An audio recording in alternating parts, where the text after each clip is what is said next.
जय महाराष्ट्र. मी शिवसैनिक. वेगळा विषय आणि तेवढाच महत्त्वाचा विषय.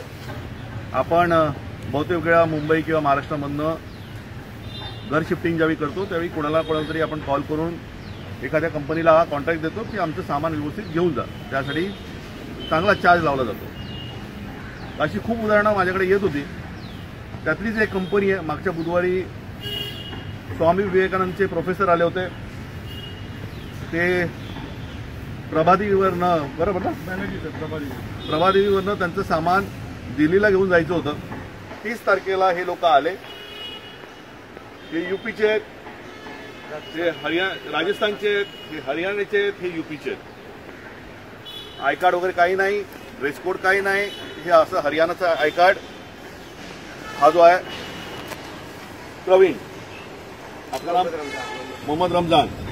आणि हे तर लेबर लोक आहेत.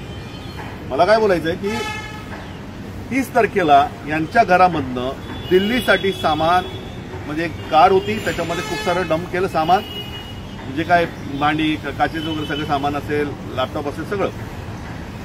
आणि 6 तारखेच्या नंतर आजपर्यंत ते कंटिन्यू जवळजवळ 100 फोन करून झाले. त्या कंपनीच्या मालकाने त्यांचे फोन अटेंड केले नाही ना, काही कोणती माहिती दिली की आमचं सामान कुठे आहे, आमची गाडी कधी पोहोचणार. 6 तारखेला जर डिलिव्हरी द्यायची होती, आज तारीख आहे 15. अशा पद्धतीने हॅरेसमेंट आणि सामान गायब केलं जातं. म्हणजे आपण पैसे पण देतो आणि आपलं सामान पण गायब होतो. अशा पद्धतीने प्रोफेशनलिझम काहीतरी आहे की नाही. म्हणजे एखादी जर कंपनी 14 वर्षापासून जर मुंबईमध्ये काम करते, आपला जम बसवते आणि आजही नाक्यावरनं लेबर आणून त्यांना ड्रेस कोड दिला जात नाही, हा विषय खूप गंभीर आहे. कारण विषय कसा आहे की तुम्ही त्याचे पैसे मोजताय.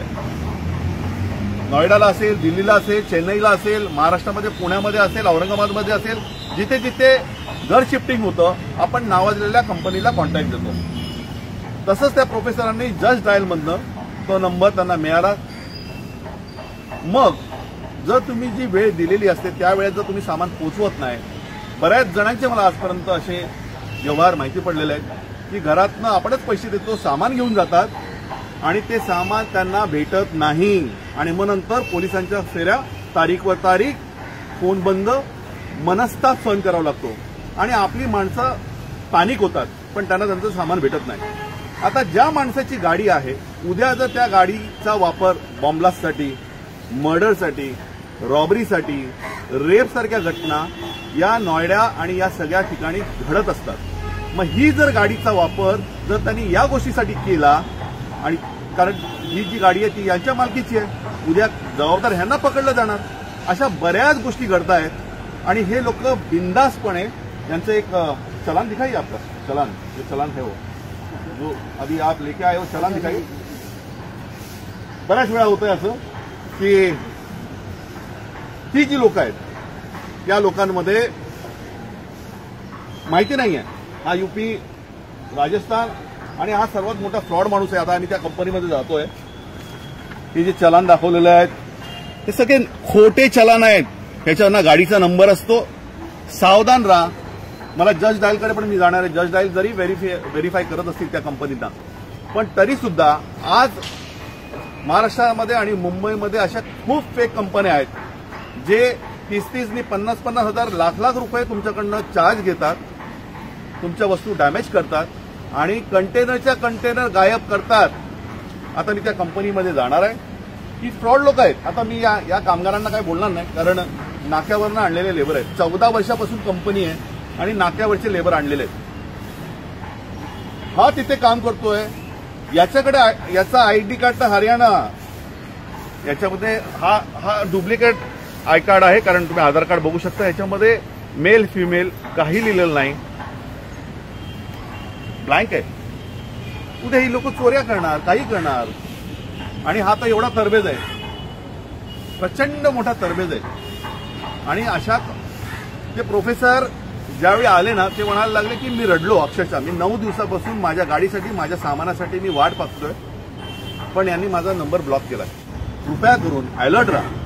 पहिल्यांदा यांनी चूक केली की यांचं आय कार्ड विचारलं नाही. यांच्याकडे आय कार्ड नव्हतं. हेच दोघे होते, हा होता आणि हा होता.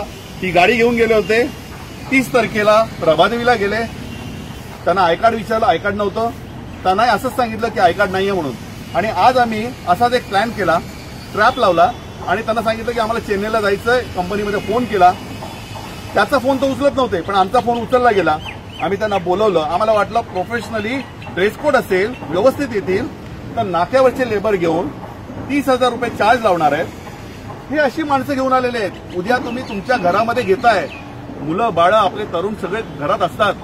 कोण आपल्या घरात येतोय, ती कंपनी ज्यावेळेस गुगलमध्ये किंवा जस्ट डायलमध्ये त्या कंपनीचं ज्यावेळी ते संपूर्ण माहिती देतात आणि ज्यावेळी ती माणसांना पाठवतात, ती माणसं कोण आहे, ती यांचा काय संबंध आहे, कुठे आहे यांच्याकडे ड्रेस कोड, कुठे याच्याकडे स्वतःचा आयडी नाही आहे. आणि सर्वात महत्वाचं म्हणजे हे परमनंट नाही आहेत. हा वेगळा माणूस आहे, हा वेगळा माणूस आहे, हा वेगळा माणूस आहे. अशा पद्धतीने जर मुंबईमध्ये जर अशी ही जर पॅकेज अँड मूव्हर्सची अशी सारख्या काही कंपन्या, ठप कंपन्या जर असतील तर त्या ताबडतोब बंद झाल्या पाहिजेत. आणि पहिल्यांदा ती नोएडामध्ये जी गाडी आहे जी त्यांनी ठेवलेली आहे, आता त्या मालकाला आम्ही भेटणार आहोत. यांना काय सजा करायची आहे ते तर आम्ही देणार आहोत, पण हा सर्वात तरबेज आहे. प्लीज सावधान राहा. पहिल्यांदा तुम्ही त्याचा ड्रेस कोड बघा, ते सामान पोहोचवतात नाही पोहोचवतात, त्याच्या त्या ट्रकची माहिती, त्या कंटेनरची माहिती, ती सगळी तुम्ही माहिती घ्यायला पाहिजे. आणि जर तुम्ही ती माहिती घेतली नाही तर तुम्ही 100% फसणार. आणि फसण्यापासून जर तुम्हाला जर वाचायचे असेल तर प्रत्येक जो कोणी येतो तुमच्याकडे त्याचा फोटो काढा, त्याचं आधार कार्ड विचारा, त्याचं आयटीचं पॅन कार्ड आहे का विचारा. आणि ते जर साधे लेबर असतील तर निदान तुम्ही त्याचा फोटो आणि वीडियो काढा. कोई भी आदमी यहाँ पे चीटिंग करने के लिए नहीं आ सकता. और बाहर के राज्यों को तो वेलकम है, लेकिन चीटिंग मत करो. हमारे यहाँ पे आओ, काम करो, लेकिन चीटिंग करोगे तो मार खाओगे और रोज मार खाओगे.